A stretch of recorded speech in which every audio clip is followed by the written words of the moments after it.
Hello students, आज हम लोग सरफेस केमिस्ट्री में 10th लेक्चर पढ़ने जा रहे हैं। ओके, तो पिछले क्लास में लेक्चर 9 में हम क्या पढ़े थे? हेट्रोजीनियस कैटालिसिस के बारे में कि हेट्रोजीनियस कैटालिसिस किसको कहते हैं, उसका थ्योरी क्या है, उसका मैकेनिज्म क्या है, इसके बारे में हम डिटेल से पढ़े थे। किस में? लेक्चर 9 में।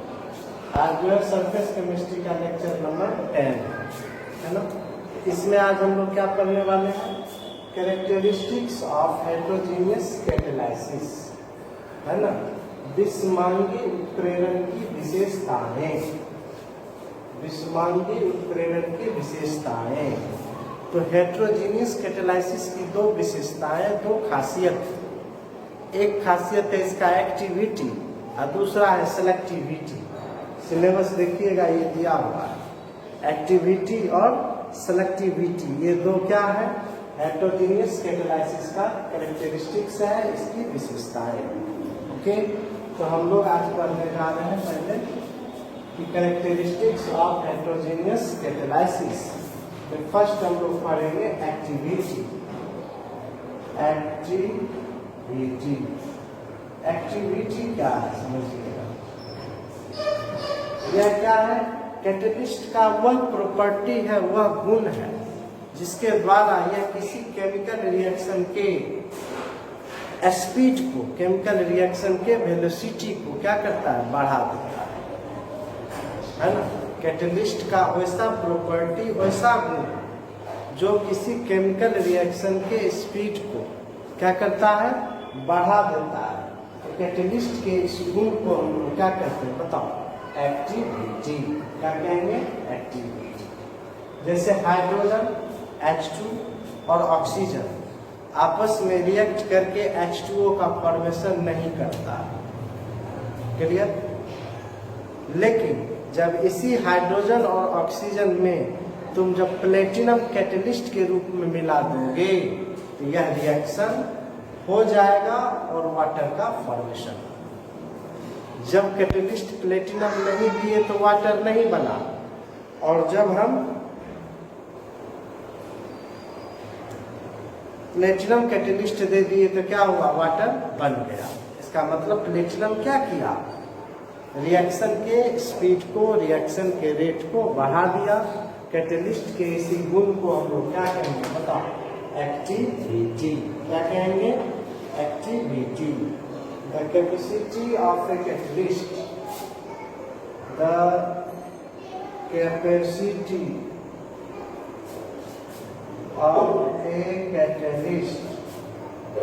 a catalyst, to increase the speed of a chemical reaction,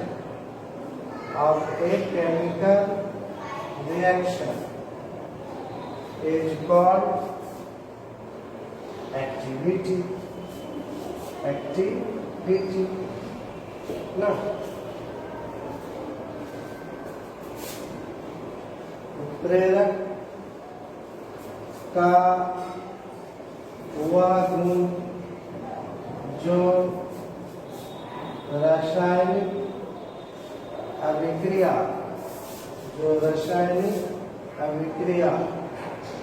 की गति या दर को बढ़ा देता है,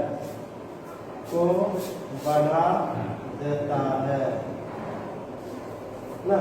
उत्प्रेरक का वह गुण जो रासायनिक अभिक्रिया की गति या स्पीड या दर को बढ़ा देता है, उसे क्या कहते हैं? एक्टिविटी कहा जाता है। ओके, बताए थे हम बच्चों। इसमें देखिएगा कि हम बताएं कि हाइड्रोजन और ऑक्सीजन, है ना, हाइड्रोजन और ऑक्सीजन आपस में रिएक्ट करके H2O का फॉर्मेशन नहीं करता है। काट दिए, इसका मतलब क्या हुआ? यह रिएक्शन नहीं हो पाता। यानी हाइड्रोजन के मॉलिक्यूल H2 और O2 आपस में रिएक्ट करके H2O का फॉर्मेशन नहीं करता। लेकिन जब तुम इसमें प्लेटिनम कैटेलिस्ट डाल दोगे, कैटेलिस्ट डालेंगे और कैटेलिस्ट के रूप में हम क्या लिए, प्लेटिनम, क्या लिए, प्लेटिनम। तो जो रिएक्शन नहीं हो रहा था वह रिएक्शन क्या होगा, जो रिएक्शन नहीं होने वाला था वह रिएक्शन क्या हुआ, हो गया। तो कैटेलिस्ट के इसी गुण को क्या कहोगे, बताओ, एक्टिविटी ना। The capacity of the catalyst to increase the speed of a chemical reaction, किसी केमिकल रासायनिक अभिक्रिया के स्पीड को किसी कैटेलिस्ट के द्वारा बढ़ा देने की क्रिया को हम लोग एक्टिविटी कहते हैं। फिर समझिएगा, हाइड्रोजन और ऑक्सीजन रिएक्ट करके H2O का फॉर्मेशन अपने आप नहीं किया, इसीलिए काट दिए, मतलब नहीं हुआ रिएक्शन। और जब हम इसी में कैटेलिस्ट दे दिए, यहाँ कैटेलिस्ट के रूप में प्लेटिनम दिए, यह रिएक्शन क्या हुआ, हो गया। तो कैटेलिस्ट के इसी गुण को क्या करते हैं, बताओ, एक्टिविटी। ओके, यह सब जो है हेटेरोजीनियस कैटालिसिस की विशेषता है। उसको उतार लीजिए, इसीलिए हम स्क्रीन से हट जाते हैं, आपको लिखने में सुविधा। और दूसरा है इसका, देखिए, सिलेक्टिविटी। सिलेक्टिविटी मैंने इसको हम सिलेक्ट करेंगे, ओके, सिलेक्टिविटी। दूसरा जो है इसकी विशेषता है, देखो, सिलेक्टिविटी, सिलेक्टिविटी। दूसरा जो है हेटेरोजीनियस कैटालिसिस की विशेषता है सिलेक्टिविटी, सिलेक्ट करना, ओके, चुनना, सिलेक्टिविटी। इसको आप क्या कहोगे, सिलेक्ट का क्या अर्थ होता है, बताओ, चुनना, है ना, चुनना। तो कैटेलिस्ट देखो, अलग अलग रिएक्शन के लिए अलग कैटेलिस्ट होता है। तो हमको क्या चीज बनाना है, हमको जो चीज बनाने की इच्छा है, उस हिसाब से हम क्या करते हैं, कैटेलिस्ट के चुनाव करते हैं, है ना। जैसे मान लो हमको घर में ईटा जोड़ना है ना, तो वहां पर हम क्या लाएंगे, लेबर के रूप में किसको लाएंगे, राजमिस्त्री को लाएंगे। राजमिस्त्री क्या करेगा, घर में ईटा जोड़ेगा, ओके। अब यदि घर में दरवाजा लगाना, यदि घर में दरवाजा लगाना है तो राजमिस्त्री लगाएगा दरवाजा, तो वो कौन लगाएगा, कारपेंटर लगाएगा। बड़े मिस्त्री आएगा, वो क्या करेगा, कारपेंटर आके घर में दरवाजा लगाएगा। तो कहने का मतलब क्या हुआ, यदि घर में दरवाजा लगाने की जरूरत हमें है तो बढ़ई को याद करना होगा, यानी कैटेलिस्ट के रूप में बढ़ई को लेंगे। और यदि हमको घर में दीवार देना है या छत को ढालना है, वहाँ राजमिस्त्री को खोजेंगे। तो देख रहे हैं यहाँ कैटेलिस्ट के रूप में क्या होगा, राजमिस्त्री, है ना। यदि हमको घर में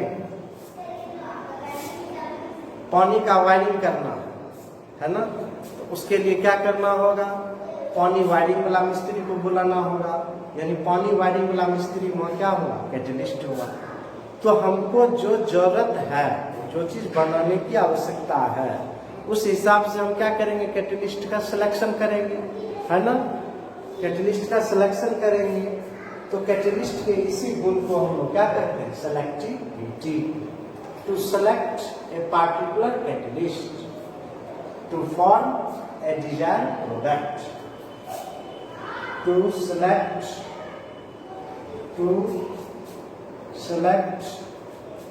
a particular catalyst, to select a particular catalyst to form a desirable product, मैंने इच्छा के अनुसार प्रोडक्ट बनाने के लिए हम लोग को क्या करना होगा, किसी खास प्रकार के कैटेलिस्ट का चुनाव करना होगा। कैटेलिस्ट के इसी गुण को क्या करते हैं, सेलेक्टिविटी कहते हैं ना। देखिए, इच्छा अनुसार प्रोडक्ट बनाने के लिए किसी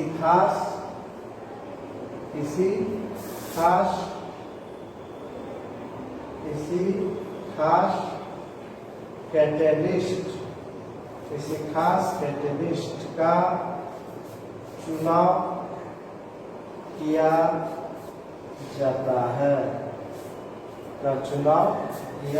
जाता है, कैटेलिस्ट के इस गुण को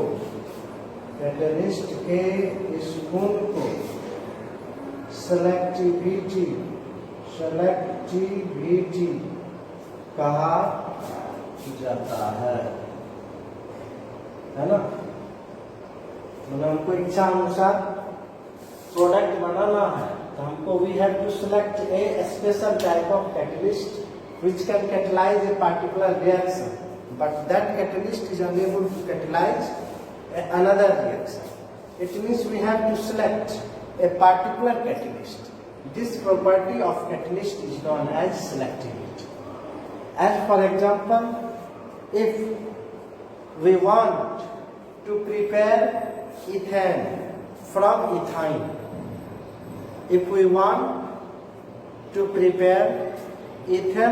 ethine, then we have to select the platinum as a catalyst. But when we want to convert the ethine into ethene, then we have to select the Lindlar's catalyst, which is a PDBSO4 and quinoline. A mixture of PDBSO4 and quinoline is known as Lindlar's catalyst. It means Hindi में बोलते हैं कि हमको ethyne से ethene बनाना है, ethyne से ethane बनाना है, ethyne से इथीन बनाना है ना। इथाइन को ही हम लोग एसिटिलीन कहते हैं।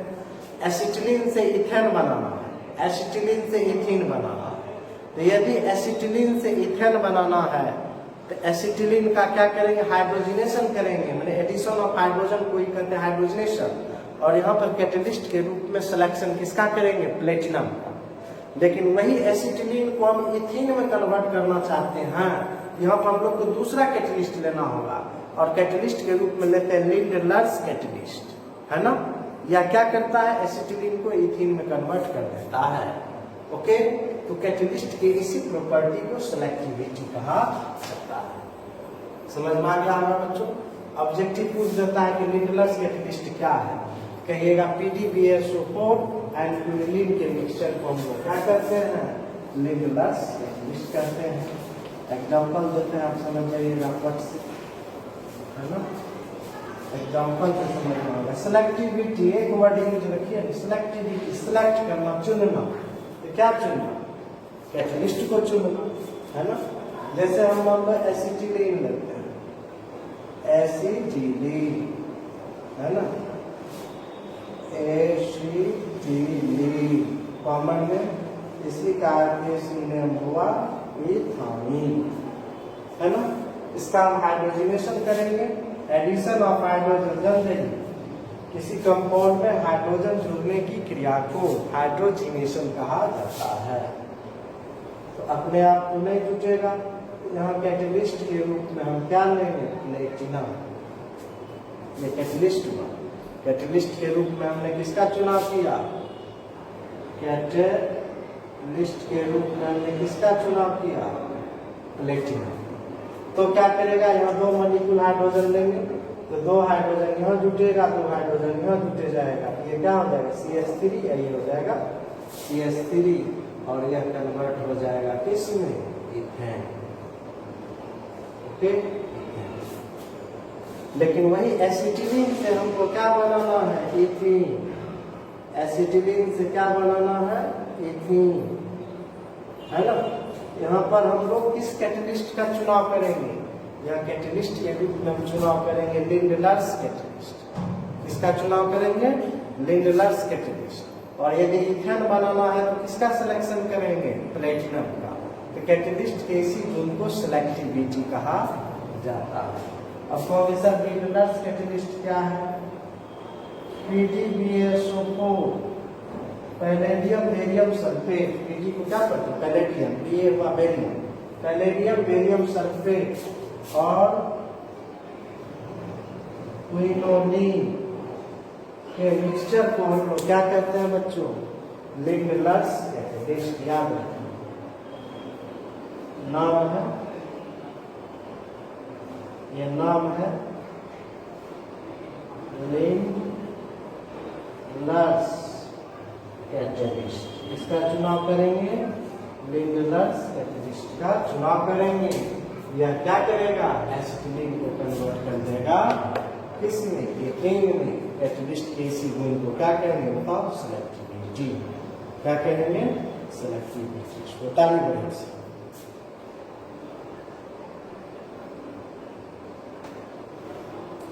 समझ में आ गया होगा? अलग अलग कैटेलिस्ट का चुनाव करेंगे। ऑब्जेक्टिव आ जाएगा लिंगलर्स कैटेलिस्ट क्या है?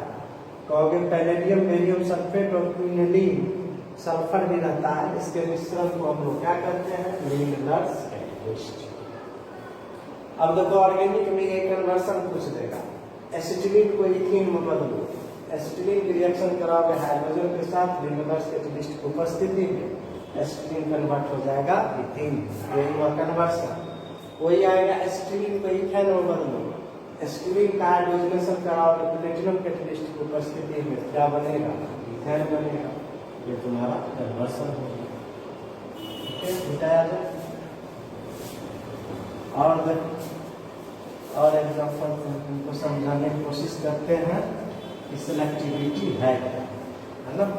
सिलेक्टिविटी है क्या? सिलेक्शन ऑफ कैटेलिस्ट, एक लाइन में जवाब क्या दोगे? Selection of catalyst for a particular reaction is known as selectivity. समझ में?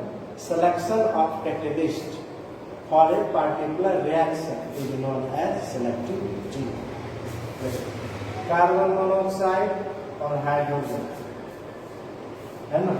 कार्बन मोनोऑक्साइड और हाइड्रोजन, है ना? इसके संयोग से हम क्या बना रहे हैं? Methane plus H2, methane plus H2। यानी कार्बन मोनोऑक्साइड से हमको क्या बनाना है? मीथेन, है ना? तो यहाँ पर हम लोग कैटेलिस्ट के रूप में चुनाव किए किसका? Nickel.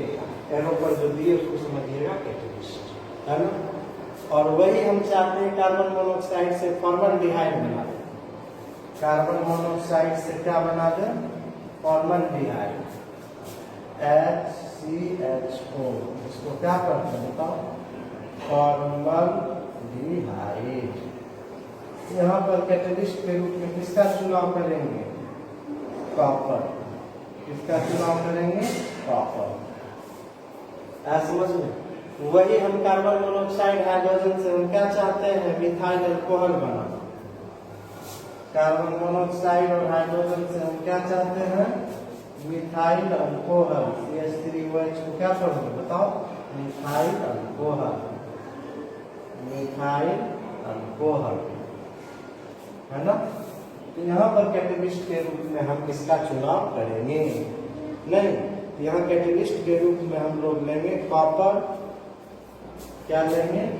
Copper, zinc oxide and chromium oxide का मिश्रण, है ना? कॉपर लेंगे, जिंक ऑक्साइड और क्रोमियम ऑक्साइड का मिक्सचर लेंगे। ओके, तो समझिएगा भैया सिलेक्टिविटी क्या है। फिर बता रहे हैं, selection of the catalyst for a particular reaction to form a desirable product is known as selectivity. हम कहते हैं सब में कार्बन मोनोऑक्साइड हाइड्रोजन है रिएक्टेंट, है ना? रिएक्टेंट तीनों में सेम है, लेकिन प्रोडक्ट तीनों अलग अलग है। एक में मीथेन है, CH4 को मीथेन पढ़ते हैं, वहाँ फॉर्मल्डिहाइड है, ये मिथाइल अल्कोहल। अब यदि कार्बन मोनोऑक्साइड और हाइड्रोजन के संयोग से हमको मीथेन बनाना होगा तो कौन कैटेलिस्ट लेंगे? निकेल। कार्बन मोनोऑक्साइड और हाइड्रोजन के कॉम्बिनेशन से फॉर्मल्डिहाइड बनाना होगा तो किस कैटेलिस्ट का सिलेक्शन करना होगा? कॉपर का। कार्बन मोनोऑक्साइड हाइड्रोजन से हमको मिथाइल अल्कोहल बनाना है तो किस कैटेलिस्ट का सिलेक्शन करना होगा? कॉपर और क्या? जिंक ऑक्साइड, क्रोमियम ऑक्साइड का मिक्सचर लेना होगा। आप देख रहे हैं कि अलग अलग प्रोडक्ट बनाने के लिए हमको किसी खास कैटेलिस्ट के सिलेक्शन करना होता है। कैटेलिस्ट के इसी गुण को कहते हैं सिलेक्टिविटी। हो गया बच्चों? है ना। ये जो है सरफेस केमिस्ट्री का ये 10th लेक्चर है और हम 5 लेक्चर देंगे, 6 लेक्चर 5-6 लेक्चर देंगे, ये चैप्टर कंप्लीट हो जाएगा। समझ रहे हैं ना। 5-6 लेक्चर में ये जो है आपका चैप्टर कंप्लीट हो जाएगा। ओके, और बता देते हैं इसी में नहीं होगा तो कल से हम स्टार्ट करेंगे आप लोग को सॉल्यूशन। देखिए फिजिकल केमिस्ट्री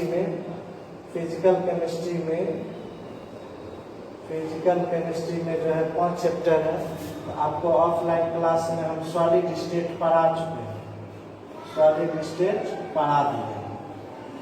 उसके बाद इलेक्ट्रोकेमिस्ट्री ये भी हम आपको पढ़ा दिए, है ना। तीसरा है केमिकल काइनेटिक्स, ये भी पढ़ा दिए। 3 चैप्टर तो ऑलरेडी पूरा कर दिए। और चौथा जो भी हम पढ़ा रहे हैं सरफेस केमिस्ट्री, ये तो अभी चल ही रहा है, 10 लेक्चर दिए, ये तो अभी चल रहा है।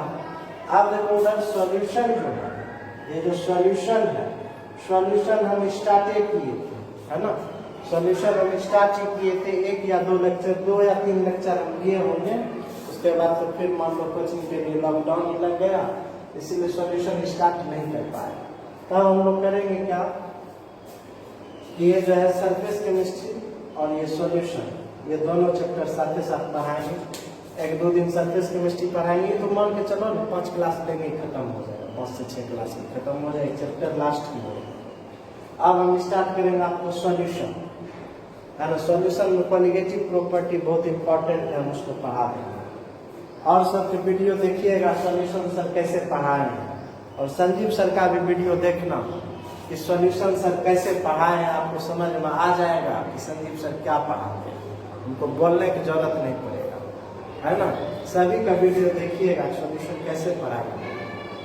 ओके, या और सब जो चैप्टर हम पढ़ाए हैं सब आप देखिएगा, सबका देखिएगा वीडियो, तब ना कंपेयर करोगे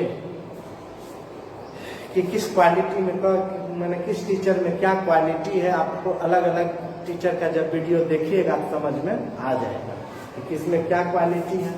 जहां आपको सुटेबल लगे वहां जाके पढ़िए। ओके, इसके साथ साथ देखो हम कॉम्प्लेक्स कंपाउंड भी स्टार्ट करेंगे। कॉम्प्लेक्स कंपाउंड या उसी कहते हैं कोऑर्डिनेशन कंपाउंड, ये तीनों चैप्टर हम एक साथ अब स्टार्ट करेंगे। समझ रहे हैं, ये तीनों चैप्टर हम एक साथ पढ़ाएंगे। सरफेस केमिस्ट्री में बतेवे कि 6 लेक्चर देंगे, खत्म हो जाएगा। मुख्य रूप से यही दोनों चलेगा, सॉल्यूशन और कॉम्प्लेक्स कंपाउंड, है ना। एक दिन सॉल्यूशन पढ़ा देंगे, एक दिन कॉम्प्लेक्स कंपाउंड, फिर एक दिन सॉल्यूशन, एक दिन कॉम्प्लेक्स कंपाउंड। ये तीनों मिला के पढ़ाएंगे, एक करके तीनों में क्लास देंगे, या हमको जैसे सुविधा बुझाएगा। देख लेंगे एक टॉपिक इसका खत्म हो गया, फिर एक टॉपिक इसका खत्म करेंगे, फिर एक टॉपिक इसका खत्म करेंगे, यानी तीनों चैप्टर जो है एक साथ स्टार्ट करेंगे। समझ रहे हैं ना। और देखो अब इसमें एक बताते हैं इंजाइम भी पढ़ना है, इसी में इंजाइम के बारे में है, इंजाइम पढ़ा। इंजाइम क्या है, ऑब्जेक्टिव आता है, कभी कभी पूछ भी लेता है इंजाइम क्या है ना। इंजाइम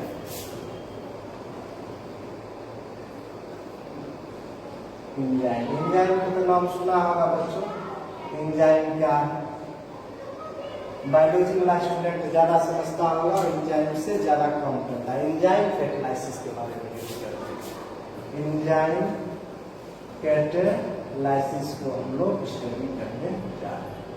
इंजाइम कैटालाइसिस का तो सबसे पहले आप देखिए, अभी जो हम तुरंत केमिकल रिएक्शन बताया, कि एसिटिलीन है ना, एसिटिलीन को जो है कैटलाइज करने के लिए हम यहाँ क्या किए, प्लेटिनम कैटलिस्ट की, यह इसको कन्वर्ट कर दिया किसने बताओ, एसिटिलीन। ये जो कन्वर्ट हो गया किसने, इथेन। यहाँ पर कैटलिस्ट के रूप में हमने किसका चुनाव किया, कैटलिस्ट के रूप में हमने किसका चुनाव किया बताओ, प्लेटिनम चुनाव किया ना। कहने का मतलब रिएक्शन को कैटेलाइज करने के लिए अलग से कैटलिस्ट का चुनाव किया गया।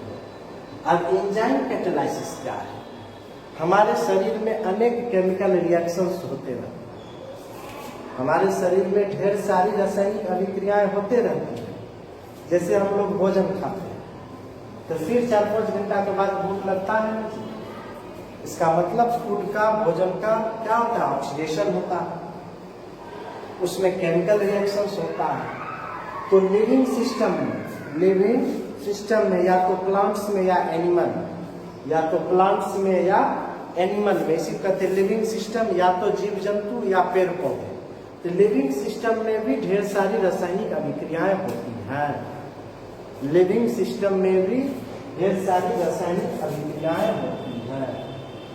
लिविंग सिस्टम में भी ढेर सारी रासायनिक अभिक्रियाएं होती हैं। लिविंग सिस्टम मतलब हो गया प्लांट्स ना, एंड एनिमल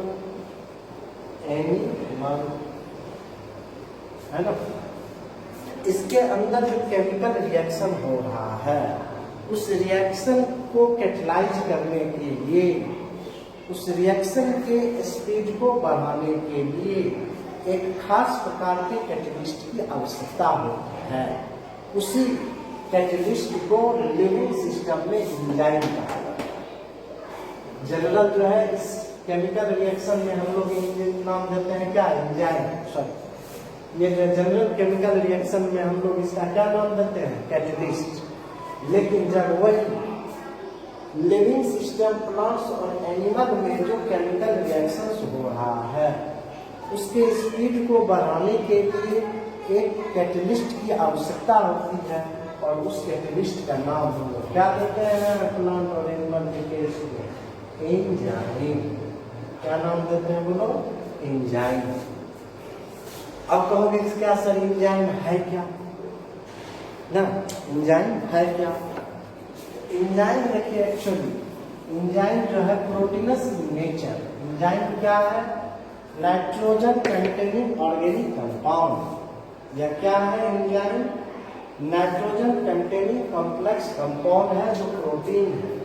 याद रखना, एंजाइम का नेचर क्या है? एंजाइम है क्या? ये प्रोटीन है। ऑब्जेक्टिव आ जाएगा। एंजाइम क्या है? प्रोटीन है। प्रोटीन होने के लिए कंडीशन है कि मॉलिक्यूलर मास जो है 10,000 या इससे अधिक होना चाहिए, है ना। अब प्रोटीन है तो ये किससे बना होगा? एमिनो एसिड से। एमिनो एसिड क्या है? नाइट्रोजन कंटेनिंग कंपाउंड है। ओके, तो पहला जानिएगा, ऑब्जेक्टिव आ जाएगा। एंजाइम है क्या? प्रोटीन है ना। Nitrogen containing complex compound, nitrogen containing complex compound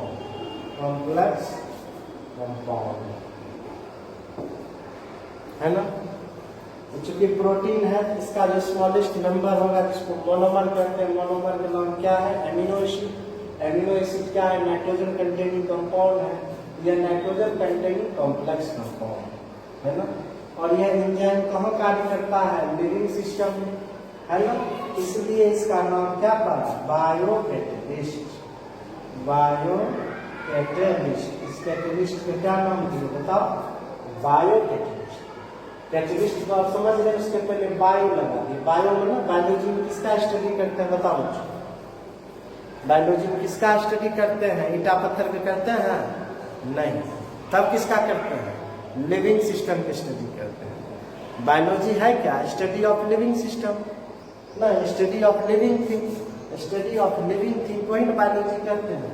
तो बायोकैटलिस्ट माने लिविंग थिंग में, प्लांट्स और एनिमल में जो कैटलिस्ट रहता है, उसी कैटलिस्ट को हम लोग क्या कहते हैं? बायोकैटलिस्ट। आया समझ में? ओके, उसी को हम लोग क्या कहते हैं? बायोकैटलिस्ट। देखो, यह जो है, ये एंजाइम जो है किसी खास टेम्परेचर पर अच्छी तरह से कार्य करता है।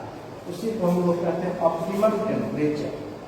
ऑप्टिमम टेम्परेचर, इसका ऑप्टिमम टेम्परेचर होता है 298 से ऑप्टिमम टेम्परेचर। ऑप्टिमम टेम्परेचर जो होता है इसका 298 कैलोरी से लेके 310 कैलोरी। इस पर एंजाइम क्या होता है, अच्छी तरह से कार्य करता है। उसी को हम लोग क्या करते हैं, ऑप्टिमम टेम्परेचर। समझ रहे हैं ना, वह टेम्परेचर जिस पर एंजाइम अच्छी तरह से कार्य करता है उसी को क्या कहते हैं, ऑप्टिमम टेम्परेचर। यही हुआ हमारा बॉडी टेम्परेचर। मनुष्य का जो बॉडी टेम्परेचर कितना होता है, 310 कैलोरी। बॉडी टेम्परेचर मनुष्य का कितना होता है बताओ, बॉडी टेम्परेचर ऑफ मैन कितना होता है। नॉर्मल बॉडी टेम्परेचर जो होता है, normal body temperature of women कितना होता है, 310 कैलोरी। नॉर्मल बॉडी टेम्परेचर, कौन temperature, normal body temperature. Fever की बात नहीं कर रहे, नॉर्मल बात कर रहे हैं ना। जब हमको फीवर नहीं उस समय की बात कर रहे हैं, इसीलिए देखिए normal body temperature of women कितना होता है, 310 कैलोरी। तो 298 से लेकर 310 कैलोरी पर ये एंजाइम क्या होता है, इसी तरह से कार्य करता है, इसलिए इसको कहते हैं ऑप्टिमम टेम्परेचर। ओके, देखो एंजाइम के एक मॉलिक्यूल, एंजाइम का एक मॉलिक्यूल 1 मिनट में 10 लाख रिएक्टेंट मॉलिक्यूल को कैटलाइज कर सकता है। समझे, 10 लाख रिएक्टेंट मॉलिक्यूल को क्या करता है, कैटलाइज करता है, यानी कि 10 लाख रिएक्टेंट मॉलिक्यूल को प्रोडक्ट। सोचिए एक मॉलिक्यूल, ध्यान दीजिएगा, हम क्या बोल रहे हैं, है ना, ये सबसे ऑब्जेक्टिव खूब आता है एग्जाम। एंजाइम का जो एक मॉलिक्यूल एंजाइम, 1 मॉलिक्यूल एंजाइम जो है 1 मिनट में, 1 मिनट में क्या करता है, 10 लाख रिएक्टेंट मॉलिक्यूल को, 10 लाख रिएक्टेंट मॉलिक्यूल को प्रोडक्ट में कन्वर्ट करता है। समझे बात क्या बोले, कि एक एंजाइम मॉलिक्यूल में 1 मिनट में 10 लाख रिएक्टेंट मॉलिक्यूल को कैटलाइज करता है, 10 लाख रिएक्टेंट मॉलिक्यूल को प्रोडक्ट में करता है ना। अब देखो इसका जो एक्टिविटी होता है, एंजाइम का जो एक्टिविटी होता है वह 5 से 7 pH पर मैक्सिमम होता है।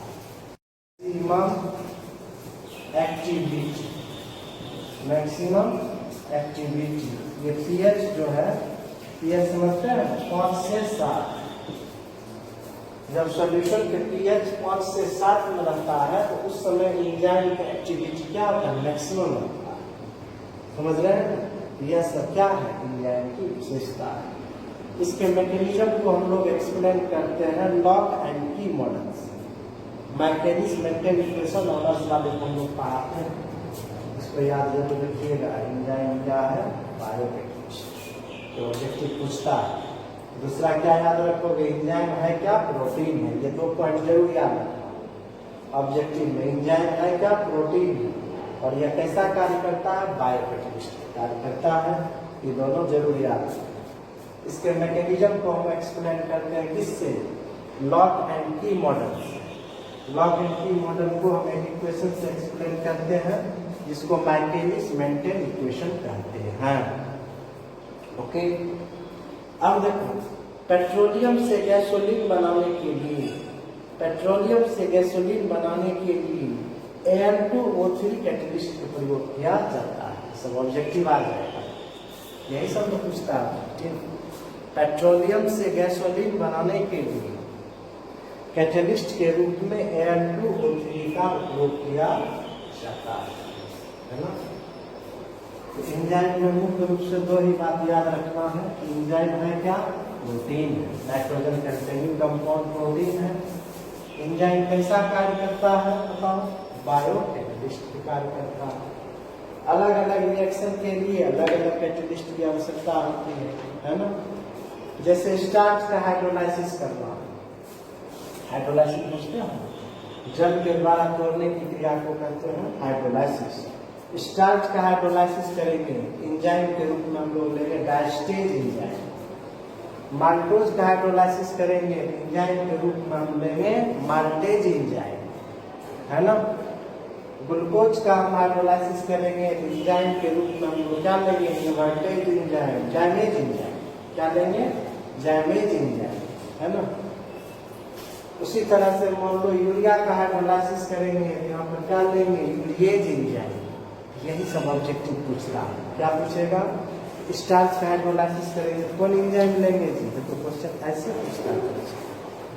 एंजाइम किसको कहते हैं इसकी पूछने की संभावना है लेकिन कम रहता है। यहाँ पर डायरेक्ट क्वेश्चन देगा, डायरेक्ट एप्लीकेशन से क्वेश्चन रहता है केमिस्ट्री। स्टार्च का हाइड्रोलाइसिस करेंगे कौन एंजाइम लेंगे, हम याद रखना डायस्टेज एंजाइम। माल्टोज के करेंगे कौन एंजाइम लेंगे माल्टेज एंजाइम। यूरिया के करेंगे कौन लेंगे यूरिएज एंजाइम, है ना। इस तरह से जो है ग्लूकोज का हाइड्रोलाइसिस करेंगे तो कौन लेंगे जैमेज एंजाइम। शुगर का हाइड्रोलाइसिस करेंगे तो कौन लेंगे इन्वर्टेज एंजाइम। मिल्क को कर्ड में बदलेंगे तो यहाँ पर क्या होगा लैक्टोबेसिली जो है यह कार्य करता है। Okay, enzymes are complex protein. Enzymes are complex protein लिखते हैं। एंजाइम्स आर डेफिनेशन देते हैं। एंजाइम्स आर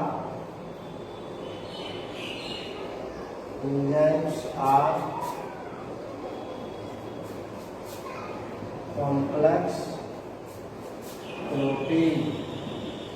एंजाइम क्या है एक कॉम्प्लेक्स प्रोटीन है। कौन सा प्रोटीन क्या है तो प्रोटीन एमिनो एसिड से बना है। प्रोटीन जो एक पॉलीमर है इसके मोनोमर छोटा यूनिट को कहते हैं मोनोमर। इसके मोनोमर में क्या नाम है बताओ एमिनो एसिड।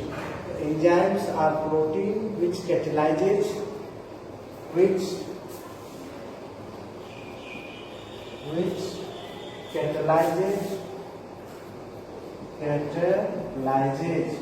मतलब क्या होगा यह उत्प्रेरित करता है which catalyzes reaction in the living system। reaction in the living system। जो लिविंग सिस्टम में अब अक्सर एंजाइम कहाँ बनता है ये सेल के द्वारा बनता है ना। हमारा शरीर जो है बॉडी के जो स्मॉलेस्ट यूनिट है उसको सेल कहते हैं ना। हमारा सेल क्या करता है एंजाइम का फॉर्मेशन करता है। यही जो एंजाइम क्या करता है लिविंग सिस्टम में जो केमिकल रिएक्शंस हो रहा है प्लांट में या एनिमल में। जैसे हम लोग भोजन करते हैं तो डाइजेशन ऑफ फूड होता है इसके लिए भी चाहिए एंजाइम्स। प्लांट में फोटोसिंथेसिस होता है तो वहाँ पर भी क्या चाहिए एंजाइम चाहिए। तो कहने का मतलब जो केमिकल रिएक्शंस प्लांट्स में हो रहा है या एनिमल्स में हो रहा है उसको कैटलाइज करने के लिए प्लांट का सेल या एनिमल का सेल एक नाइट्रोजन कंटेनिंग कंपाउंड का फॉर्मेशन करता है उसको प्रोटीन कहते हैं। उसी प्रोटीन को हम लोग क्या नाम देते हैं एंजाइम। वही लिखे enzymes are complex protein. Enzyme एक जटिल प्रोटीन है which catalyzes reaction in the living system. जो लिविंग सिस्टम में रासायनिक अभिक्रिया को क्या करता है उत्प्रेरित करता है। एंजाइम एक जटिल प्रोटीन है जो लिविंग सिस्टम में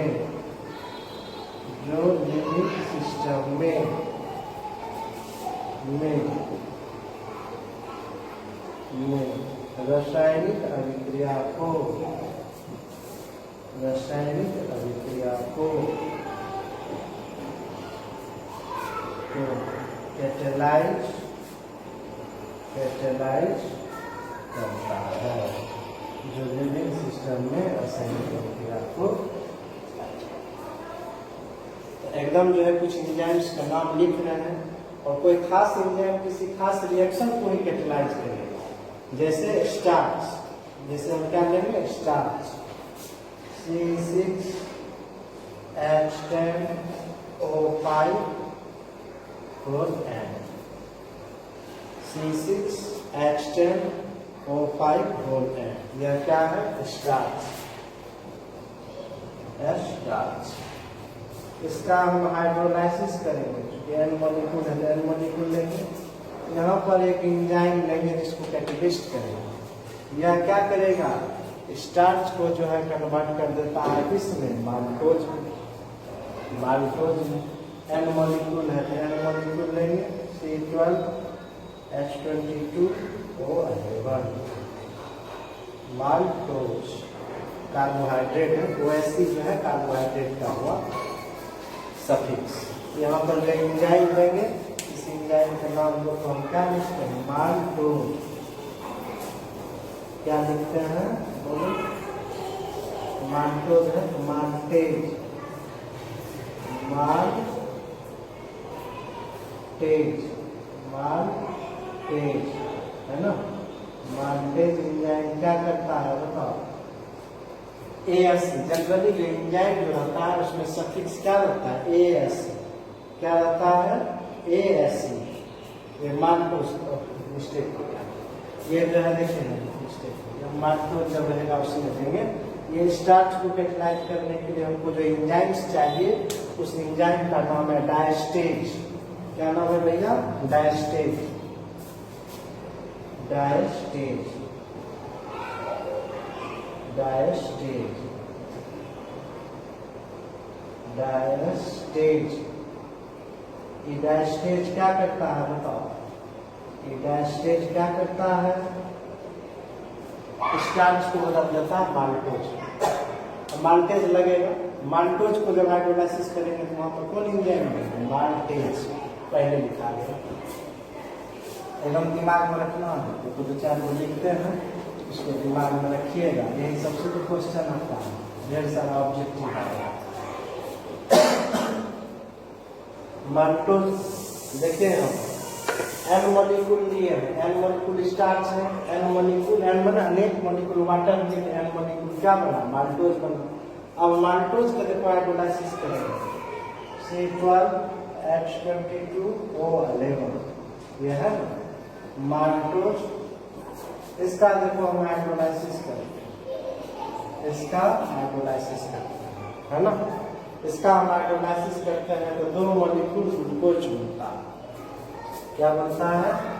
दो मॉलिक्यूल C6H12O6, दो मॉलिक्यूल ग्लूकोज बनेगा। जब माल्टोज का हाइड्रोलाइसिस करेंगे तो क्या बनेगा? दो मॉलिक्यूल ग्लूकोज बनेगा। ओके, 6 दूनी 12, 11 के बाद यहाँ पर जो एंजाइम लेंगे इसका नाम है क्या? Maltase, maltase. देखिए याद रखिएगा, माल्टोज का हाइड्रोलाइसिस करेंगे तो माल्टेज देंगे, इससे नाम माल्टोज। OSC कार्बोहाइड्रेट हुआ, माल्टोज का हाइड्रोलाइसिस करेंगे क्या देंगे? माल्टेज। स्टार्च का हाइड्रोलाइसिस करेंगे क्या देंगे? डायस्टेज। एकदम याद रखना है इसे, है ना। माल्टेज याद रहेगा, माल्टेज है ना, बड़ा लिख देते हैं ताकि तुमको याद रहे। माल्टोज का हाइड्रोलाइसिस करेंगे क्या देंगे? माल्टेज। और स्टार्च का जब हाइड्रोलाइसिस करेंगे तो क्या देंगे बताओ? स्टार्च के करेंगे तो डायस्टेज। उसी तरह से जब ग्लूकोज का हाइड्रोलाइसिस करेंगे तो जाइमेज, C6H12O6। ये तुम्हारा क्या होगा? ग्लूकोज। ग्लूकोज के लिए जो है इसका फर्मेंटेशन होता है, ये बनाता है ethyl alcohol C2H5OH plus CO2 ना, C2H5OH प्लस CO2 बैलेंस करने के लिए आप 2 दे दिए। यहाँ पर देखिएगा, यहाँ पर जो हम एंजाइम देते हैं, यहाँ पर जो एंजाइम देते हैं इसका नाम है जाइमेज। एकदम याद रखना, जाइमेज। यही सब तो ऑब्जेक्टिव पूछेगा। स्टार्च का हाइड्रोलाइसिस के लिए क्या चाहिए? डायस्टेज। ये स्टार्च जो है, ये डायस्टेज क्या करता है? स्टार्च को कन्वर्ट कर देगा माल्टोज। माल्टोज के हाइड्रोलाइसिस के लिए क्या चाहिए? माल्टेज। या माल्टेज क्या करता है? माल्टोज कन्वर्ट कर देता है ग्लूकोज। ग्लूकोज के फर्मेंटेशन के लिए हमको क्या चाहिए? ग्लूकोज के लिए क्या चाहिए? यहाँ जाइमेज, यह क्या करता है? ग्लूकोज को बदल देता है इथाइल अल्कोहल और CO2। शुगर का जो हाइड्रोलाइसिस करने के लिए क्या चाहिए? इन्वर्टेज, मतलब यही सब याद रखना। शुगर है ना, शुगर हुआ C12H22O11, शुगर है ना, शुगर। शुगर है, इसका हाइड्रोलाइसिस के लिए क्या चाहिए? इन्वर्टेज, यह बदल देता है ग्लूकोज और फ्रुक्टोज, ग्लूकोज और फ्रुक्टोज।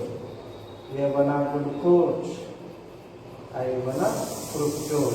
ओके, ग्लूकोज में देखो एल्डिहाइड यूनिट पाया जाता है, फ्रुक्टोज में कीटोन पाया जाता है।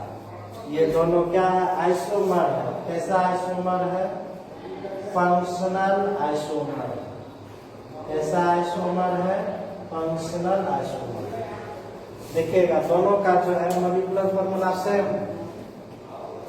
दोनों का मॉलिक्यूलर फॉर्मूला जब शुगर का हाइड्रोलाइसिस करते हैं तो ये बनाता है ग्लूकोज और फ्रुक्टोज। दोनों का मॉलिक्यूलर फॉर्मूला सेम है, एक में ग्लूकोज दिए दूसरा फ्रुक्टोज दिए, तो हम कैसे जानेंगे कि कौन ग्लूकोज है कौन फ्रुक्टोज है ना? तो मॉलिक्यूलर फॉर्मूला देख के बच्चों आप ये नहीं बता सकते हैं कि कौन ग्लूकोज है कौन फ्रुक्टोज। जब हम इसका स्ट्रक्चर लिखेंगे बायोमॉलिक्यूल्स में, इसमें एल्डिहाइड ग्रुप पाया जाता है, ग्लूकोज में कीटोन पाया जाता है, इसलिए दोनों क्या है? आइसोमर है। तो कैसा आइसोमर? Functional isomer. ये सब पूछता है, सब पूछता है। यहाँ जो एंजाइम देंगे इसका नाम है इन्वर्टेज। क्या नाम है बच्चों? इन्वर्टेज।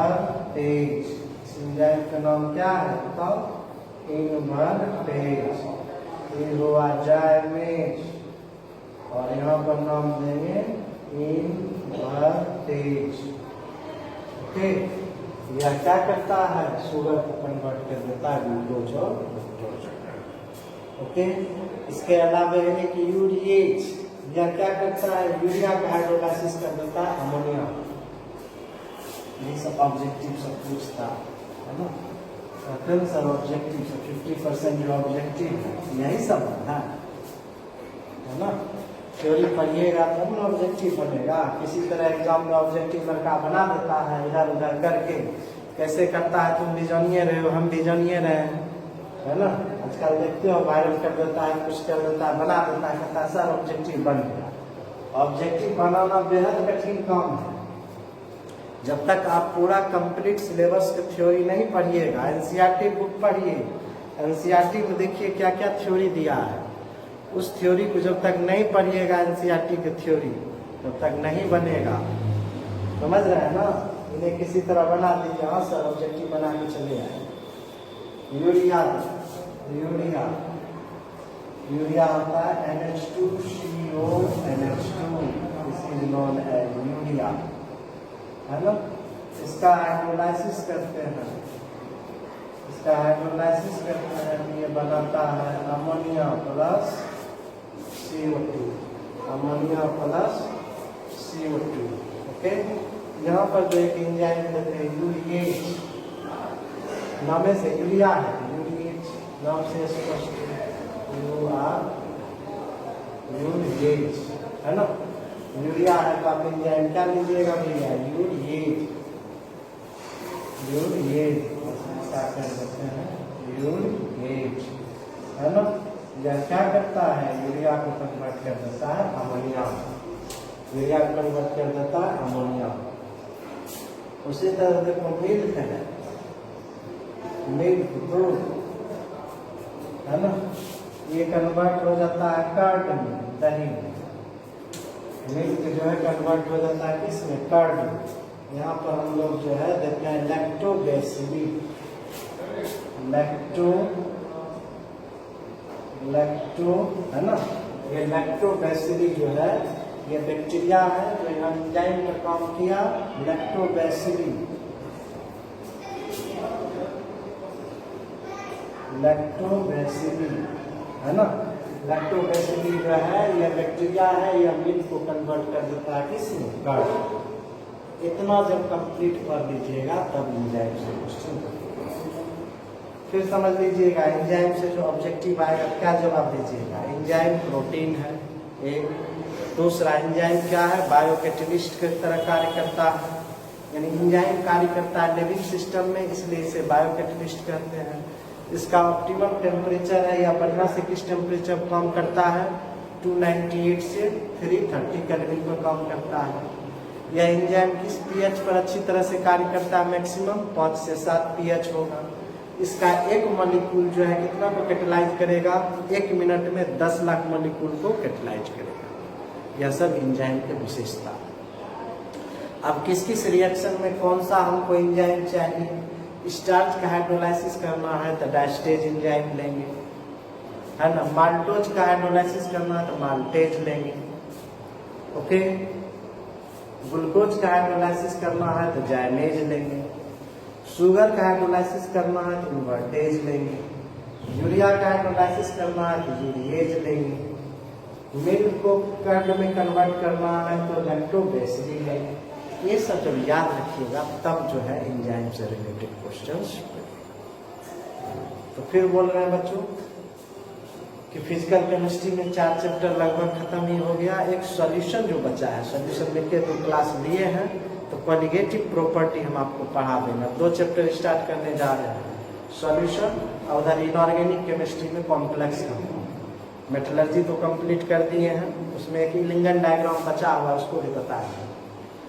मेटलर्जी कंप्लीट कर दिए हैं, अब हम 2 चैप्टर स्टार्ट करेंगे, सॉल्यूशन और कॉम्प्लेक्स कंपाउंड। ये तो लगभग कंप्लीट है, 4-5 क्लास में कंप्लीट। Okay, thanks.